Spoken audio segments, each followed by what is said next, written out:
आपने कहा है कि लड़की को ऐसे इंसान को सिलेक्ट करना चाहिए जो पुअर हो, जो साधारण लाइफस्टाइल जी रहा हो, जो डैशिंग ना हो। ओके, आप अपनी जगह ठीक हो सकते हैं, बट जब शादी के बाद चिल्ड्रंस की स्टडी की टर्न आती है तो क्या होगा?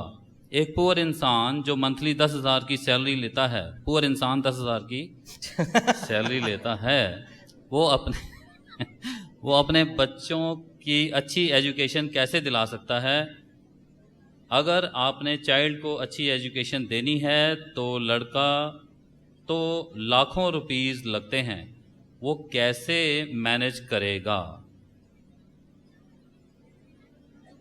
पूरे पेज का क्वेश्चन है। बहुत मुश्किल क्वेश्चन है। First time I got such a difficult question, very hard to reply.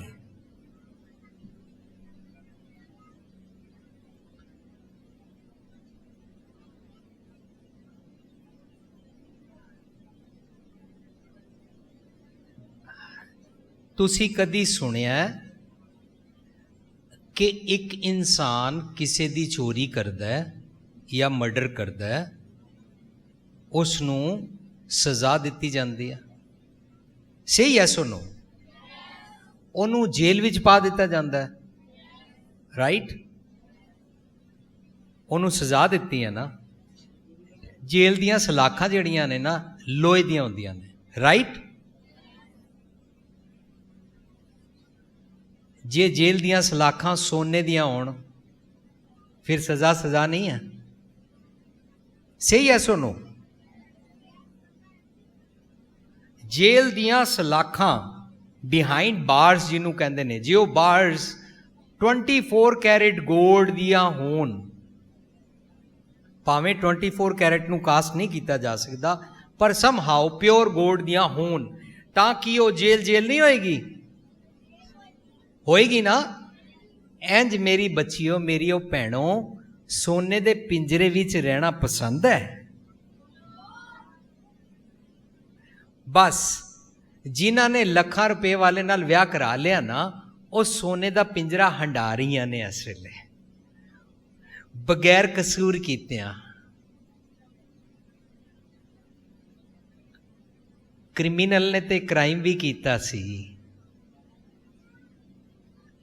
इन्हां बच्चियां ने क्राइम भी कोई नहीं कीता, पर एक क्राइम किया गया उन्हां दे मम्मी पापा वल्लों, ये सोच के मुंडा इन्ने लख कमांदा है, मुंडा इको एक छड़ा मां प्यो दा पुत्र है,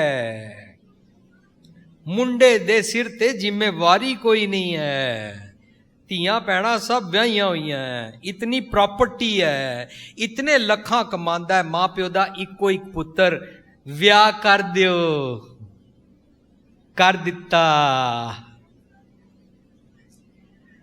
जिहड़ियां चीज़ां देख के जिहदे नाल विआह कीता ना, ओहदे नाल इहदे अपना एक या दो बच्चे नहीं, सारे शहर दे बच्चे पढ़ाई कर सकदे न। That gentleman, that rich man, that so card मां प्यो का इको एक छड़ा अमीर ज़्यादा सारे शहर के बच्चों की फीस दे सकता, जिसका रोना तुसी रोया है, उच्ची पढ़ाई वास्ते फीस दे सकता है। ओके, सिर्फ यस और नो बोलो। ओके, इस तो इलावा बत्ती चली जाए, उहदे कोल जनरेटर लगवाण दे पैसे हैं, एयर कंडीशनर 24 आवर्स ऑन रखने वास्ते मम्मी पापा ने देखा साडी कुड़ी नूं सुखी रखेगा। घर विच एक नहीं 4 नौकर भी रखे हुए ने उन्होंने, मुंडे वालिया ने। साडे मां प्यो ने सोचा कुड़ी विआह दिओ इत्थे,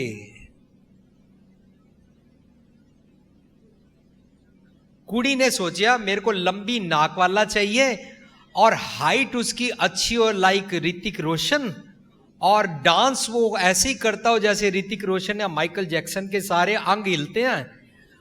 हाँ मम्मी पापा मुझे ये पसंद है, ठीक है, या ऐसा आप लभदी है या वो लभदे ने, इनू वो अपनी ਲਾਈਫ ਦੀ ਸਿਕਿਉਰਿਟੀ ਸਮਝਦੀ ਹੈ ਕਿ ਇਹਦੇ ਨਾਲ ਸਰੀਰਕ ਸਾਰੇ ਸੁੱਖ ਮੌਜਾਂ, ਇਹਦੇ ਨਾਲ ਸਰੀਰਕ ਸਾਰੇ ਲਗਜ਼ਰੀਜ਼ ਦੇ ਆਰਾਮ ਮਿਲਣਗੇ, ਸਾਰੀ ਪ੍ਰੋਬਲਮਸ ਦੇ ਸੋਲੂਸ਼ਨਸ। ਇਸ ਤੋਂ ਇਲਾਵਾ ਜਿਹੜੇ ਬੱਚੇ ਹੋਣਗੇ ਉਹਨਾਂ ਦੀ ਪੜ੍ਹਾਈ ਦਾ ਸਭ ਕੁਝ ਦੇ ਸਕਦਾ ਹੈ।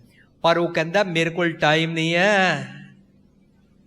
टू सिट विद यू, तुम्हारे से शादी कराई है, तुम्हारा दास बन के तुम्हारे यहाँ पर बैठने के लिए नहीं आया हूँ। बहुत हुआ साल में एक बारी गुलाब का फूल दे दूंगा बस, और चाहिए तो बर्थडे मना दूंगा बस, और चाहिए तो एनिवर्सरी मना देंगे बस, और अच्छा बता कौन से ब्रांड नेम की कार चाहिए ले दूंगा, अच्छा और बताओ और क्या चाहिए, कौन कौन से ब्रांड नेम की ज्वेलरी कपड़ा चाहिए सब कुछ ले दूंगा, पर मेरे को तेरे पास बैठने के लिए टाइम नहीं है। और बात सुन, घर से कहीं जाने की जरूरत नहीं है, घर में सब कुछ है। Listen, don't go anywhere, you have to take care of my mother and my father and the whole family. एक बात याद रखियो, सारे नौकरों को भी और ड्राइवर को भी और चौकीदार को भी सबको मैंने सेल फोन दिया हुआ, मुझे पता है कौन कहाँ पर जाता है, ध्यान रखियो, स्टे एट होम। और आप भाई साहब ऑफिस में किसी और के साथ घूम रहे हैं, या जैसी जैसी कोई नहीं गर्लफ्रेंड के साथ सेक्रेटरी के साथ मौजा कर रहे हैं, और रात को भी 9 बजे बोल रहे हैं मैं आज लेट आऊंगा, मेरे को किसी पार्टी में जाना है, किसी और लड़के के साथ कहीं पर डिनर कर रहे हैं, और रात को जब घर आए शराब पी के आए हैं और ऐसे लात मारते हैं मेरे को। हुण मेरी जिस भैन ने क्वेश्चन किया है, सारे ने किया होना, ओने बच्चे पढ़ाने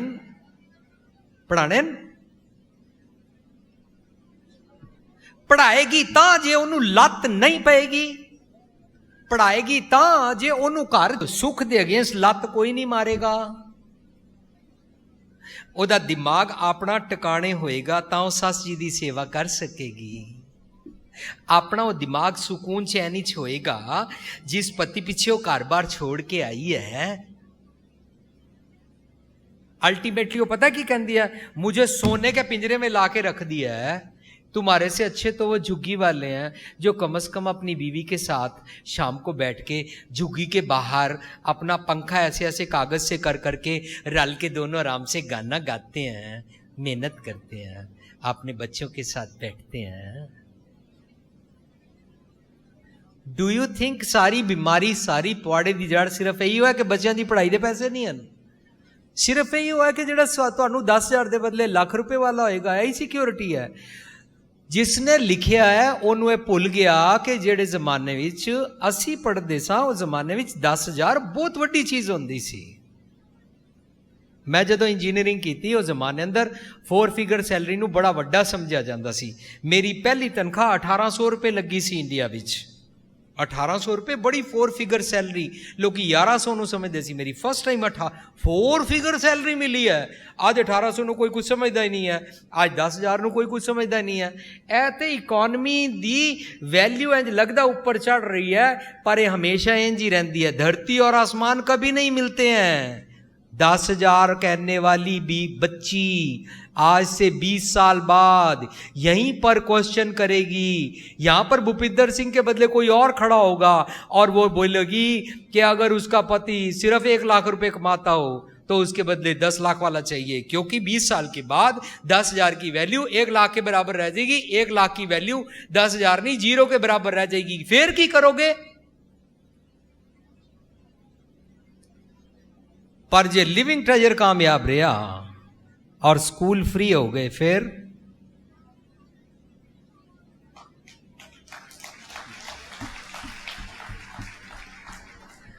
असी पिछले 14-15 साल तो इंडिया विच बोल रहे हैं, किसी के कन विच पई या नहीं पई, पर असी चाहते सी कि बोर्ड का एग्जाम खत्म होने चाहिए ने। मैं अमेरिका बैठा सुनिया पिछले साल इंडिया तो 10वीं के बोर्ड के एग्जाम खत्म हो गए ने, जिदे कारण कितनियां नूं लूज मोशन लगते सी, कितने सुसाइड करते सी, कितनियां नूं डायरिया हो जाता सी, कितनियां दे रिश्ते छुट जाते सन, कितनियां नूं सारा साल अक्यूज किया पढ़ पढ़ बोर्ड का एग्जाम है पढ़ पढ़, जान खाते सी ना। एम आई राइट? होया ना? एक दिन ऐसा आएगा, इसी भारत को प्लास्टिक की चिड़िया से सोने की चिड़िया बना के फ्री स्कूल एजुकेशन हो जाएगी। फिर ये क्वेश्चन 10,000 कमाने वाले के बदले लाख कमाने वाला फीस लेके देगा, खत्म हो जाएगा। एम आई राइट? ਤੁਹਾਡੀ क्लैपिंग बोल रही है राइट, थैंक यू। सो ਇਹ ਨਾ ਦੇਖੋ ਉਹਦੇ ਕੋਲ ਹੈ ਕੀ, ਇਹ ਨਹੀਂ ਦੇਖਿਆ ਜਾਂਦਾ। ਉਹ ਕਿਸ ਟੱਬਰ ਦਾ ਹੈ, ਕਿਹੜੇ ਖਾਨਦਾਨ ਦਾ ਹੈ, ਉਥੇ ਕਿਸ ਤਰ੍ਹਾਂ ਸਤਿਕਾਰ ਨਾਲ ਗੱਲਾਂ ਕੀਤੀਆਂ ਜਾਂਦੀਆਂ, ਉਹਨਾਂ ਦੇ ਖਾਨਦਾਨ ਦੇ ਅੰਦਰ ਕਿਸ ਤਰ੍ਹਾਂ ਉੱਠਦੇ ਬੈਠਦੇ ਨੇ, ਉਸ ਦੇ ਖਾਨਦਾਨ ਦੇ ਅੰਦਰ ਸਾਰੇ ਮਾਪਿਓ ਬੱਚਿਆਂ ਦੇ ਨਾਲ, ਬੱਚੇ ਮਾਪਿਓ ਦੇ ਨਾਲ ਆਪਸ ਵਿੱਚ ਕਿਸ ਰਿਲੇਸ਼ਨਸ਼ਿਪ ਵਿੱਚ ਰਹਿੰਦੇ ਨੇ, ਕਿਸ ਤਰ੍ਹਾਂ ਇੱਕ ਦੂਜੇ ਦਾ ਸਤਿਕਾਰ ਕੀਤਾ ਜਾਂਦਾ ਹੈ। ਇਹ ਚੀਜ਼ਾਂ ਦੇਖਿਆ ਕਰੋ। ਇਹ ਵਾਲੀਆਂ ਚੀਜ਼ਾਂ ਨਹੀਂ ਮਿਲਦੀਆਂ ਕਿਧਰੇ ਵੀ। ਜੇ ਇਹ ਨਹੀਂ ਹੋਣਗੀਆਂ ਤੁਹਾਨੂੰ ਉੱਥੇ ਓਏ ਤੂੰ ਇਧਰ ਆ, ਪਰ ਤੁਹਾਡੀਆਂ ਫਾਈਨੈਂਸ਼ੀਅਲਸ ਸਰਵਿਸਿਜ਼ ਸਾਰੀਆਂ ਫੁੱਲਫਿਲ ਹੁੰਦੀਆਂ ਹੋਣਗੀਆਂ। ਇਸ ਕਰਕੇ ਮੇਰੀ ਤੁਹਾਡੇ ਅੱਗੇ ਬੇਨਤੀ ਹੈ, ਇਸ ਪੈਟਰਨ ਤੇ ਸੋਚਣਾ ਛੋੜ ਦਿਓ, कुछ फायदा नहीं है। सोने के पिंजरे में रह के डिप्रेशन आएगा, सुसाइड करने का दिल करेगा, उदासी आ जाएगी। ਉਹਦੀ ਵਧੀਆ ਕਾਰ ਦੇ ਵਿੱਚ ਬੈਠ ਕੇ ਪਾਰਟੀ ਤੇ ਜਾਂਦਿਆਂ ਪਾਰਟੀ ਤੱਕ ਗੱਲ नहीं करोगियां। क्यों? ये हर टाइम गुस्से ही रहते हैं। सुबह जाते हुए बोल दिया था शाम को 6 बजे तैयार रहियो, हमने एक पार्टी पे जाना है और देर मत करियो। अच्छा बताओ मैं पहनूं क्या? जो मर्जी पहन लियो, 6 बजे तैयार रहियो। अच्छा ज्वेलरी डालूं? मुझे मत पूछ, ज्वेलरी डाल लूं। तुम्हारी जनानियों की तो ये आदतें ही नहीं मुकती, मेरे को नहीं पता, जो मर्जी डाल लियो। अच्छा 6 बजे तैयार रहियो, इंज बोल जाएगा। ऑफिस तो फोन आएगा, कार्ड खरीद लिया था ना, वो उनको कांग्रेचुलेट करने वाला। अच्छा गिफ्ट लेके आई है कि नहीं, ठीक तरह से रैप कर लियो, तेरी माँ ने तेरे को रैप करना भी नहीं सिखाया है। मैं बंदा भेजूँ ऑफिस से कोई तेरे को रैप करना सिखाए, ढंग से रैप कर लियो और 6 बजे तैयार रही हो। अच्छा बात सुन, तेरे पास कोई भी खड़ा होता है, तेरे बस स्मेल बड़ी आती है, ठीक तरीके से परफ्यूम वगैरह लगा लियो, मैंने भेज दिया। 6 बजे तैयार रही हो। सारी स्टोन इच गल करेगा। ये सारी मैं टोन सीखी है करन वास्ते, क्योंकि मैं अपनी वाइफ नाल गल नहीं करदा। मैं अपनी वाइफ नाल गल करदा, बाई चांस वो अज इत्थे नहीं है, तुसी उहदे नाल कम्यूनीकेट कर सकते हो। लेकिन कदी भी वो आए तो उन्होंने पूछ लेना। मैं उन्होंने रिक्वेस्ट करदा, उहदा नाम सुखवंत कौर है। सुखवंत शामी 6 बजे तुसी तैयार हो सकते हो, असी फलानी जगह जाना है। तुसी एंड शी सेड मैं 6 बजे तैयार नहीं हो सकती क्योंकि एक डॉक्टर नाल अपॉइंटमेंट है, मैं 6 बजे तो उतों मसा वापस आवांगी। उसी वेले मैं कहता असी एक्चुअली जिथे जाना है उत्थे भी ज़रूरी नहीं है 6 बजे पहुँचना, कोई गल नहीं, फिर ना मैं कोशिश करांगा, मैं वैसे 6 बजे घर पहुँच जाऊँगा, तुसी कोशिश करना आने तो बाद जितना जल्दी तैयार हो जाइए।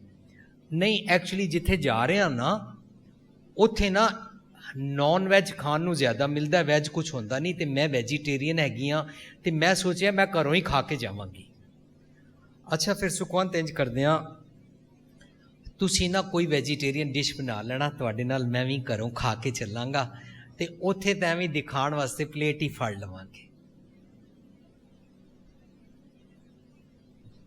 You can ask her, this is my self praise और this is reality, but every woman demands this, every woman likes it, this is पाख्या पाओ पार, ये प्यार दी बोली है।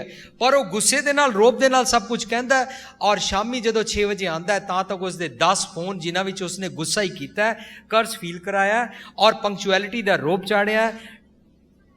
गिफ्ट पैक करन बारे अकल नहीं है, ਉਹਦੇ बारे 4 मम्मी नूं गालां सुनाईयां, और जदों घर आया कार ते आके बैठा है, आप भावें लेट आया, मैनू 6 बजे का तैयार रखा है। जो ही मैं क्या तुसी 6:30 बजे आए हो, मैनू कहते सी मैं तो 6 बजे की तैयार बैठी हुई हाँ, तो की हो गया तेरा मतलब वेले आ, ए जो कुछ तू पाया होया है ये सारिया कमाइयां वास्ते टाइम लगता उत्थे, इन्नी मेहनत नाल कमाईदा है, ਤੂੰ ਤੇ ਬਸ ਬੜਾ ਆਰਾਮ ਨਾਲ ਘਰ ਨਾਲ ਬੈਠੀ ਹੋਈ ਆ, ਸਾਰੀਆਂ ਉਹਨੂੰ ਚਾਰੀ ਤਰ੍ਹਾਂ ਉਹਦੀ ਗਰਦਨ ਪੂਰੀ ਤਰ੍ਹਾਂ ਮਰੋੜ ਕੇ, ਔਰ ਜਦੋਂ 6:30 ਵਜੇ ਉੱਥੇ ਗਏ ਦੋਨੋਂ ਇਸ ਤਰ੍ਹਾਂ, ਵਧਾਈ ਜੇ, ਕਾਂਗ੍ਰੈਚੁਲੇਸ਼ਨਸ, ਉਹਨਾਂ ਨੂੰ ਕਹਿ ਲਿਆ, ਔਰ ਆਪ ਦੋਨੋਂ ਪਿੱਛੇ ਹੋ ਗਏ। ਅੰਦਰ ਅੰਦਰ ਸੋਚਦੇ ਪਏ ਨੇ, ਤੁਹਾਨੂੰ ਵਧਾਈ ਜੇ, ਅਸੀਂ ਤੇ ਰੁੱਸੇ ਹੀ ਰਹਿੰਦੇ ਹਾਂ, ਅਸੀਂ ਤੇ ਲੜੇ ਹੀ ਰਹਿੰਦੇ ਹਾਂ, ਤੁਹਾਨੂੰ ਵਧਾਈ ਜੇ, ਸਾਡੀ ਕੋਈ ਨਹੀਂ ਬਣਦੀ। Do you like that? ਫਿਰ ਜਿਸ ਵੀ ਭੈਣ ਨੇ ਸਵਾਲ ਕੀਤਾ ਹੈ ਉਹ ਇਹ ਸੋਚੇ ਮੈਨੂੰ ਕੀ ਚਾਹੀਦਾ ਹੈ, ਇਹ ਦੁਨਿਆਵੀ ਪਦਾਰਥਾਂ ਦੀ ਸਿਕਿਉਰਿਟੀ ਜਾਂ ਭਾਖਿਆ ਪਾਓ ਅਪਾਰ ਦਾ ਮਾਹੌਲ। ਚੰਗੀ ਸੱਸ ਕਿਸੇ ਵੀ ਕੁੜੀ ਨੂੰ ਕਦੀ ਨਹੀਂ ਮਿਲਦੀ। ਹਰ ਕੁੜੀ ਆਪਣਾ ਚੰਗਾ ਮਿੱਠਾ ਬਿਹੇਵੀਅਰ ਕਰ ਕਰਕੇ ਸੱਸ ਨੂੰ ਚੰਗੀ ਸੱਸ ਬਣਾ ਦਿੰਦੀ ਹੈ। ਅੱਜ ਕੱਲ੍ਹ ਇੱਕ ਆ ਰਿਹਾ, ਕਿਹੜਾ ਰਿਸ਼ਤਾ ਸੀਰੀਅਲ ਆ ਰਿਹਾ ਇੱਕ, ਉਹਦੀ ਸੱਸ ਉਸ ਨੂੰ ਪੂਰਾ ਟੌਰਚਰ ਕਰਦੀ ਹੈ, ਪਵਿੱਤਰ ਰਿਸ਼ਤਾ। ਉਹਦੀ ਸੱਸ ਉਹਨੂੰ ਬੌਦਰ ਕਰਦੀ ਰਹਿੰਦੀ ਹੈ। ਇਹ ਆਪਣੇ ਸਾਰੇ ਟੋਲਰੈਂਸ ਲੈਵਲ ਦੇ ਚੰਗੇ ਪੇਕੇ ਤੋਂ ਸਿੱਖੇ ਹੋਏ, ਸਤਿਗੁਰ ਦੇ ਸਿੱਖੇ ਹੋਏ ਸਾਰੇ ਗੁਣ ਅਪਣਾਉਂਦੀ ਹੈ, ਔਰ ਉਹਦੀ ਸੱਸ ਬਦਲ ਜਾਂਦੀ ਹੈ, ਉਹਦੀ ਸੱਸ ਠੀਕ ਹੋ ਜਾਂਦੀ ਹੈ। ਚੰਗੇ ਗੁਣ ਲੈਣ ਦੀ ਗਰੰਟੀ ਨਹੀਂ ਹੈ ਕਿ ਸੱਸਾਂ ਠੀਕ ਹੋ ਜਾਣ, ਪਰ ਚੰਗੇ ਗੁਣ ਲੈ ਕੇ ਤੈਨੂੰ ਤੇ ਜੀਣਾ ਆ ਜਾਏਗਾ। ਤੈਨੂੰ ਤੇ ਫਾਇਰ ਦੇ ਅੰਦਰ ਰਹਿ ਕੇ ਫਾਇਰ ਬ੍ਰਿਗੇਡ ਦੀ ਜੈਕਟ ਪਾਣੀ ਤੇ ਆ ਜਾਏਗੀ, ਫਾਇਰ ਪ੍ਰੂਫ ਜੈਕਟ ਪਾਣੀ ਆ ਜਾਏਗੀ। ਇਸ ਕਰਕੇ ਚੰਗਾ ਮਾਹੌਲ ਮਨ ਮੰਗਦਾ ਹੈ, ਬਾਰੇ ਪਦਾਰਥਾਂ ਨਾਲ ਨਹੀਂ ਹੁੰਦਾ ਹੈ, ਭਾਖਿਆ ਪਾਓ ਅਪਾਰ ਨਾਲ ਹੁੰਦਾ।